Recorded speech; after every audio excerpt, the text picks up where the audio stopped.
मुझे अपनी देवरानी से बहुत जलन महसूस हो, क्योंकि वो शादी के तुरंत बाद ही प्रेग्नेंट हो गई थी, जबकि मैं तो बांझ थी।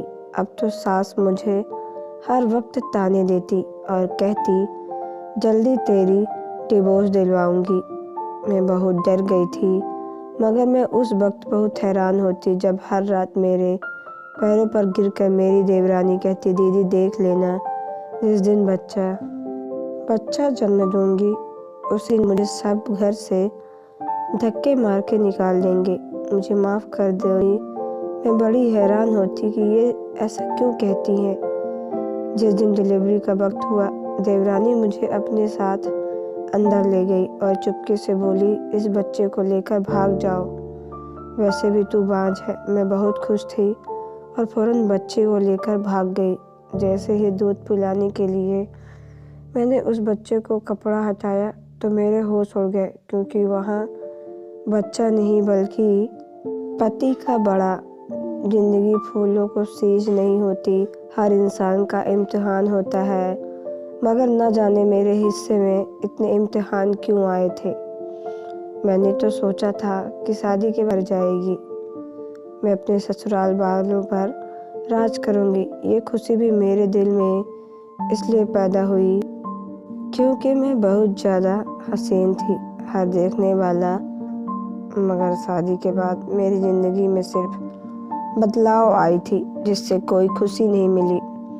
मेरी खूबसूरत से मेरी ननद बहुत जलती थी। इस बात का अंदाज़ा मुझे शादी के दूसरे दिन ही हो गया था, जब मैं सुबह नहाकर कमरे से बाहर निकली ताकि अपने और अपने पति के नाश्ता बना सकूं। मगर मुझे पता नहीं था कि मेरे ना होने पर मेरी नंद मेरी कमरे में घुस जाएगी। जब मैं नाश्ता बनाकर वापस कमरे में गई तो मेरा सारा सामान उलट पलट किया हुआ था।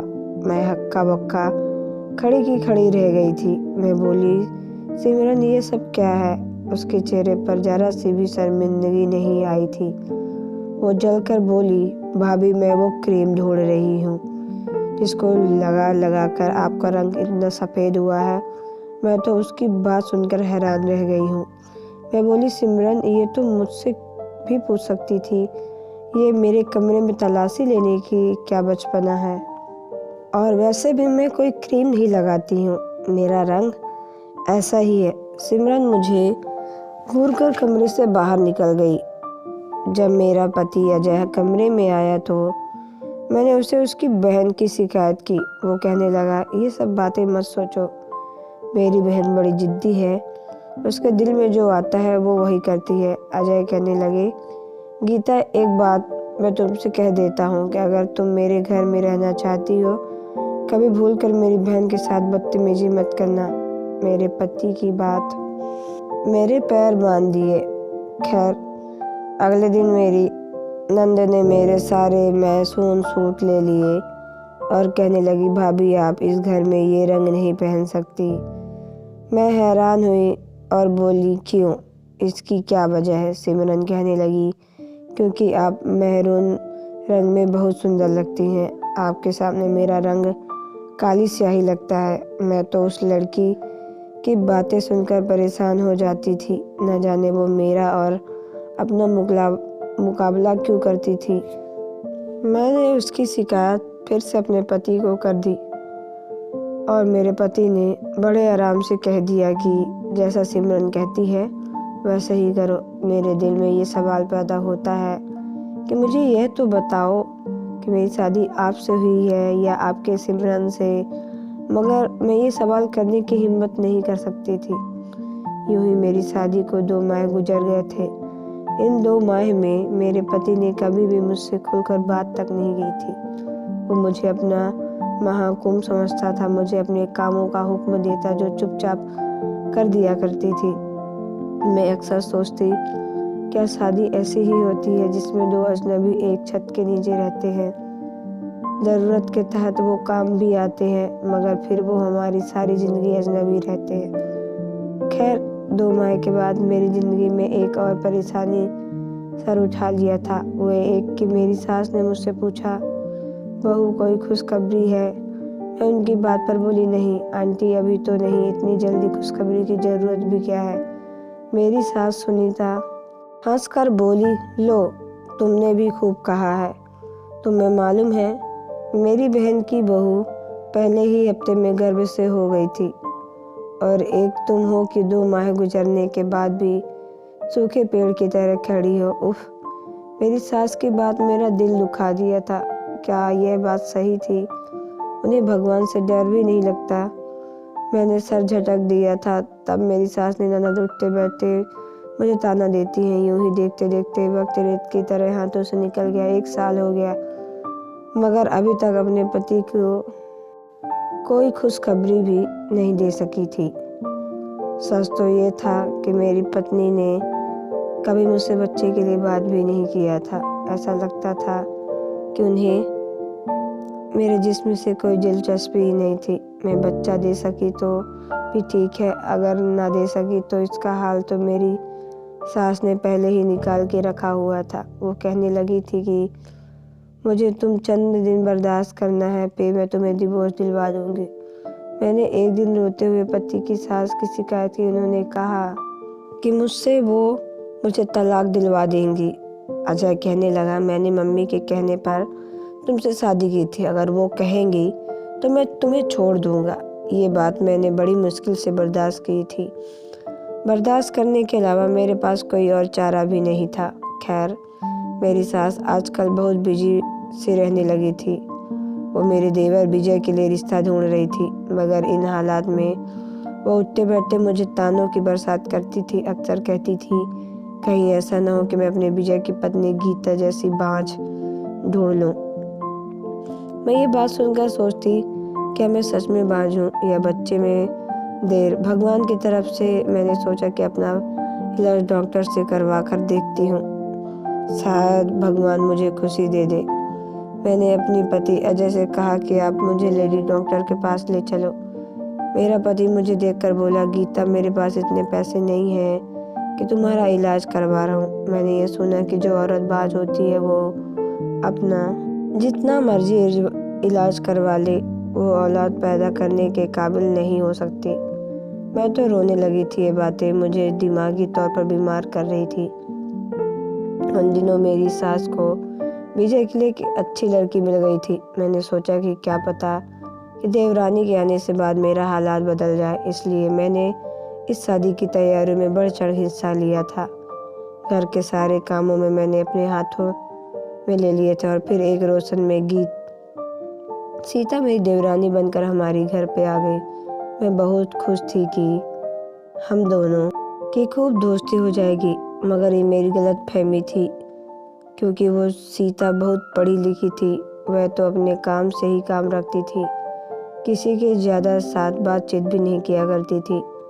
मैं ही बहाने बहाने में उसका दिल हासिल करने की कोशिश करती थी, मगर वो कोई खास जवाब भी नहीं देती। असल में सीता अपने लिए पनाहें ढूंढ रही थी। मेरी नन्द सिमरन भी सीता के साथ बहुत अच्छी थी। उसने सीता पर किसी भी किस्म का कोई भी हुक्म नहीं लगाया था कि आप फला रंग नहीं पहनेंगे, ये वो। सीता की शादी को अभी 2 हफ्ते हुए थे कि उसका भी जी मतलाने लगा था, और ये सब देखकर अंदर ही अंदर सहम गई थी। ऐसे कहीं ऐसा ना हो जाए कि सीता प्रेग्नेंट हो जाए। वो प्रेग्नेंट हो गई तो मुझ पर जिंदगी पे तंग दी जाएगी। एक दिन सीता चकरा कर गिर गई थी। उसे अस्पताल ले जाया गया। पता चला कि वो प्रेग्नेंट है। मुझे ये सब खबर मुझ पर बिजली बनकर गिरी थी। उस दिन के बाद मेरी सास को मुझे कोसने के लिए बहाना मिल गया था। उठते बैठते मुझे बचपन से ताना दिया करती थी। सिर्फ इतना ही नहीं, मेरी जवान नंद भी मुझे ताना देने में पीछे नहीं थी। मैं तो हैरान होती थी, वो कैसी लड़की है जिसे इस बात में डर नहीं लगता कि वो बड़े बोल मेरे आगे ही जा रही है। रात हुई तो मैं अपने कमरे में जाकर लेट गई थी। दिल पर बहुत ज़्यादा मायूसी छाया हुआ था। तभी मेरी देवरानी मेरे कमरे में आ गई, और पहली बार हुआ था। इससे पहले तो कभी मेरे कमरे में नहीं आई थी। उसकी आंखें भीगी हुई थी। मैं जल्दी से उठकर बैठ गई। मैं बोली, क्या बात है सीता, सब खैर तो है ना? तुम्हारी तबीयत तो ठीक है ना? वो रोते हुए बोली, मैं आपको दीदी कह सकती हूँ क्या? मैंने इस बात को सर हिला दिया और बोली, इसमें पूछने वाली कौन सी बात है? मुझे बिल्कुल दीदी कह सकती हो, सीता कहने लगी। मैं बाजी में देख रही थी घर में। जब से ये पता चला कि मैं प्रेग्नेंट हूँ, तब से आप पर जिंदगी तंग रह गई है। खुद को आपका दोषी समझने लगी हूँ। मैं बोली, अरे नहीं नहीं, कैसी बात कह रही हो? औलाद तो भगवान के हाथ में है न, भगवान जिसे चाहे दे, जिसे चाहे ना दे। उसके साथ कोई ज़बरदस्ती तो नहीं चलती ना। तुम दिल में बिल्कुल भी ख्याल मत लाना कि तुम मेरी मुजरिम हो। उसमें इधर उधर देखा और फिर धीरे से बोली, दीदी आपको एक बात बताऊं, ये जो लोग हैं ना, अभी मेरे प्रेग्नेंट होने पर खुश हो रहे हैं। जिस दिन मैं बच्चा दे दूंगी, यही लोग मुझे धक्के देकर इस घर से निकाल देंगे। मैं परेशान हो गई और बोली, बुरी बात है, भगवान ना करे कभी तुम पर ऐसा दिन आए, भगवान सब खैर करेगा। मेरी बात सुनकर मुस्कुरा दी और उठकर मेरे कमरे से बाहर निकल गई। थोड़ी देर बाद ही कमरे में अजय आ गए थे।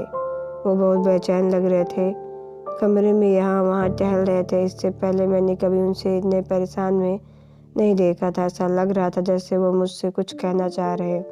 अगर मुझे कोई शब्द मिल जाए ही तो आगे बढ़कर बोल दी, क्या बात है अजय, आप मुझसे कुछ कहना चाहते हो? मेरी बात सुनकर उन्हें थोड़ी हिम्मत मिली थी। वो बोले, हाँ, मुझे तुमसे एक बात पूछनी है। ये विजय की पत्नी अभी तुम्हारे पास क्यों आई थी? मैं बोली, बस वैसे ही मुझसे बातें कर रही थी। अजय जल्दी से मेरे पास बैठ गया और बोली, अच्छा, क्या बातें कर रही थी? मैंने आज तक उन्हें किसी में इस कदर दिलचस्पी लेते हुए नहीं देखा था। मैं बोली, बस कुछ नहीं, औलाद दे सकता है तो मुझे क्यों नहीं दे सकता? मैं इन्हीं बातों को सोच रही थी जबकि अजय नाश्ते के लिए किचन में आ गए थे और बोले, क्या सोच रही हो? मैं बोली, सोच रही थी कि किसी डॉक्टर के पास चली जाऊं। खुद से इस बार आपको नहीं कहूँगी, आप मुझे साथ ले चले। मेरी बात सुनकर अजय ने हंसकर बोले, गीता, सीता के प्रेग्नेंट हो जाने के बाद तुम्हें अपने बचपन पर यकीन होना चाहिए। तुम ना जाने क्या सोचती रहती हो, अब तक किस खुशफहमी में बैठी हो। मैं ये बात सुनकर तंग रह पड़ चुकी थी। पहले तो बहुत रोया करती थी, मगर अब तो रोना भी नहीं आता था। अजय नाश्ते करके चले गए तो थोड़ी देर बाद सीता किचन में आ गई और बोली, दीदी मुझे अब भूख लगी है। मैं बोलूँ तो तू बैठ, मैं तुम्हें किचन में नाश्ता दे देती हूँ। वो मेरी बहुत शुक्रगुजार हुई थी। जब से पता चला कि सीता प्रेग्नेंट है, तब मेरी सास उसे काम नहीं करने देती थी, यहाँ तक कि नाश्ता खुद बनाकर दिया करती थी। वो नाश्ता करने लगी और बोली, दीदी आपके घर वाले कहाँ हैं? वो आपसे कभी मिलने क्यों नहीं आते? सीता की बात सुनकर ना चाहते हुए मेरी पलकें भीग गई। मैं बोली, सीता, मैं जब छोटी थी तो मेरे पापा की मृत्यु हो गई और बहन भाई तो मेरा कोई था ही नहीं। अब मेरी शादी हुई है, कुछ दिन बाद ही पता चला कि मम्मी भी चल बसी है। मुझे मालूम है कि मेरी सास ने मुझे अपने बेटे के लिए पसंद भी इसलिए किया था क्योंकि मेरे आगे पीछे कोई नहीं था।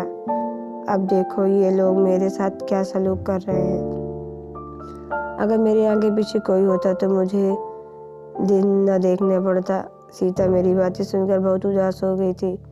मैं बोली, सीता, भगवान का शुक्र है कि तुम प्रेग्नेंट हो, वरना तुम्हें वो भी अजाब झेलने पड़ते जिसमें से मैं गुजरी हूँ। सीता की आंखों से बड़ी बेबली छा रही थी। वो बोली, क्या हुआ? अगर अभी भी मुझे कोई सहना नहीं पड़ा जिससे आप गुजर रही हैं, मैं जब बच्चा जन्म दूंगी तब आप देखना साथी लोग क्या सलूक करते हैं। मैं बोली, सीता, मुझे बताओ तुम ऐसी बात क्यों करती हो?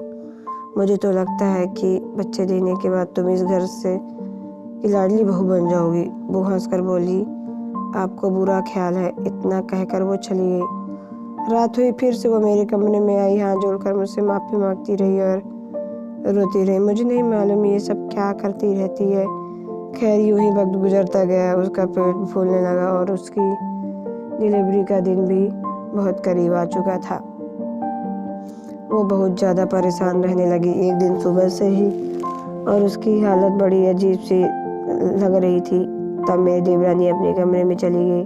उसने कमरे को अंदर से कुंडी लगा ली थी, जिसकी तकलीफ से भरी आहों की आवाज़ में बाहर सुनाई। ऐसा लगता था जैसे वो किसी सच की बात से गुजर रही हो।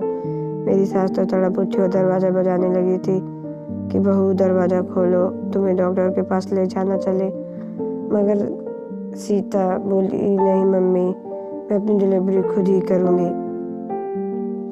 उसकी बात सुनकर मेरी सास तड़प उठी, कहने लगी, ये कैसा बचपना है, जिद है, ऐसा ना हो कि तुम्हें जिस बार इसको खो दे। फिर मेरी सास, अच्छा चलो किसी दाई को बुला देती हूँ। तब भी सीता को इनकार कर दिया। वो बोली, आप इस गीता को मेरे पास भेज दें। मैं बड़ी परेशान हो गई हूँ क्योंकि मुझे इस मामले में कोई समझ में नहीं आ रहा है। मैं इस तरह सीता की मदद कर सकती हूँ। मेरी सास ने मुझे जल्दी ही कमरे की तरफ धकेल दिया था। सीता ने दरवाज़ा खोला तो अंदर चली गई। फिर जैसे ही कमरे में गई तो और उसने एक कंबल थमा दिया और बोली, दीदी आप मेरे बच्चे को लेकर यहाँ से भाग जाएं, नहीं तो ये लोग मुझसे मेरा बच्चा छीन लेंगे। आप तो वैसे भी बांझ है, मेरे इस बच्चे को देखभाल करना। मैं बोली, आखिर मैं कहाँ जाऊँगी। सीता ने मुझे एक कागज़ दिया, उस पर एक पता लिखा था। मैंने वो बच्चा पकड़ा और सीता के कमरे के पीछे दरवाजे से बाहर निकल गई। मुझे नहीं पता था कि मेरे पीछे क्या हुआ होगा और मैं उसके बच्चे को बड़ी होशियारी से लेकर आगे बढ़ रही थी। आखिरकार वो भी पता भी आ गया जहाँ मुझे पहुँचना था। मैंने दरवाज़ा खटखटाया तो एक आदमी ने दरवाज़ा खोला। वो मुझे देखकर बहुत हैरान हुए और बोले, आप तो सीता की जेठानी हैं। मैंने इस बात को सर हिला दिया। वो बोले, आइए आइए। वो मुझे अपने साथ अपने घर में ले गए। वहाँ सीता की मम्मी और बहन भाई थे और उसकी मम्मी ने मुझसे पूछा कि आपकी गोद में क्या है। तब मैं बोली, सीता का बच्चा, उसने आज ही इसे जन्म दिया। मेरी बात सुनकर सीता की मम्मी पापा बहन भाई बहुत खुश हुए थे और उसकी मम्मी ने जल्दी से आगे बढ़कर बच्चे के मुंह में कंबल लटाया। ये देखकर हम सब दंग रह गए। वहाँ बच्चा नहीं बल्कि मेरे पति का बड़ा। हम सब का लोग हक्का बक्का रह गया। मतलब सब लोग मुझे अजीब निगाहों में देखने लगे थे। सीता की मम्मी बोली, बेटा तुमने बस इतना बड़ा झूठ क्यों बोला। मैं रोने लगी कि मैं बोली, नहीं आंटी, मैंने आपके साथ कोई झूठ नहीं बोला, बल्कि ऐसा मजाक तो मेरे साथ सीता ने किया है। मैं बांझ हूँ आंटी जी। सीता कहने लगी कि आप वो वैसे भी बांझ है, फिर आप ऐसा करें कि मेरा बच्चा लेकर इस घर से भाग जाए। मगर देखिए यहाँ तो बच्चा ही नहीं है। तब सीता की बहन आगे बढ़ी, बोली, सीता आपके साथ मजाक नहीं कर रही थी, जरूर कोई ना कोई राज की इस तरह कंबल में छिपी हुई है। इस कंबल में बच्चा नहीं है तो क्या हुआ, आपके पति का नाम की डॉक्टर रिपोर्ट है तो ना। मैं मायूस हो गई। मैं बोली, मुझे अजय की डॉक्टर रिपोर्ट का क्या करना है। तब सीता की बहन ने वो फाइल मुझसे पकड़ ली थी। अब वो फाइल को पढ़ रही थी। वो एकदम चौंक गई, कहने लगी, ये देखो दीदी, मैंने कहा था ना कि सीता आपके साथ मजाक नहीं कर सकती। असल मजाक तो आपके साथ आपके पति और आपकी सास ने किया था। ये देखिए, इसमें साफ साफ लिखा है कि आपका पति अजय बाप बनने का सहनियत नहीं रखता। दीदी बाज आप नहीं, आपके पति है। ये बात सुनकर दंग रह गई। मैं फूल फूल कर रोने लगी। मैं बोली, अगर उन्हें ये सब मालूम था तो फिर मुझ पर झूल क्यों डालते रहे। अजय की रिपोर्ट के नीचे कि विजय की रिपोर्ट भी थी, उसमें भी यही लिखा था, विजय भी बांझ है। तब सब लोग चौंक गए और सीता की बहन बोली, दीदी सीता ने आपके हालात देखकर झूठ मूठ का ड्रामा रचाया होगा कि वो प्रेग्नेंट है, क्योंकि वो जानती है कि अगर वो ऐसा नहीं करती तो घर में सब उससे भी नफरत करने लगते। सीता ने ड्रामा रचाया तो उसकी सास को लगा होगा कि शायद मौत सा हो गया हो और मेरे बेटे की खामी दूर हो गई होगी, जबकि वो तो इन लोगों में से साथ रहकर उनका राज मालूम करना चाहती थी। असल राज तो ये था कि दोनों भाई औलाद पैदा करने के काबिल नहीं थे। अब मुझे समझ में आ गया कि सीता क्यों कहती थी कि इन लोगों ने मुझसे बच्चा छीनकर मुझे घर से निकाल देंगे। सीता की मम्मी पापा बोले, अब बेटी उन कमीनों के घर वापस लेने जा रहे हैं। मैं बोली, अंकल मैं भी आपके साथ चलूँगी।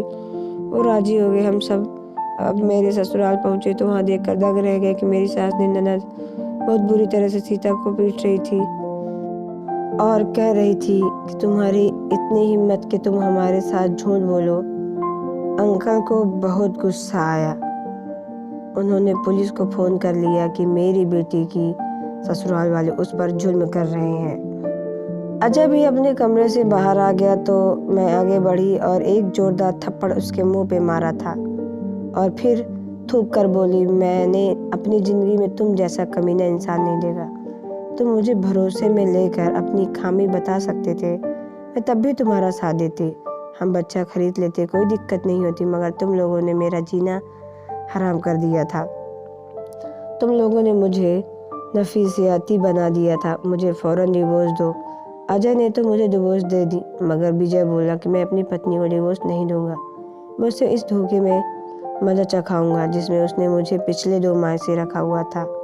इतने में पुलिस आ गई। पुलिस ने दोनों भाइयों को अपनी पत्नियों पे जुल्म करने में गिरफ्तार कर लिया था। उसके बाद सीता के मम्मी पापा मुझे अपने साथ ले गए। वो कहने लगे कि आज से हमारी बेटी बनकर रहोगी। दोस्तों, आपको ये स्टोरी कैसी लगी कमेंट बॉक्स में ज़रूर बताएं।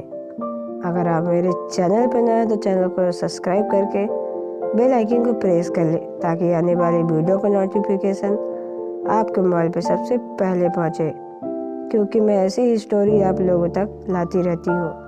तो चलिए मिलते हैं नेक्स्ट वीडियो पे। Okay bye, take care.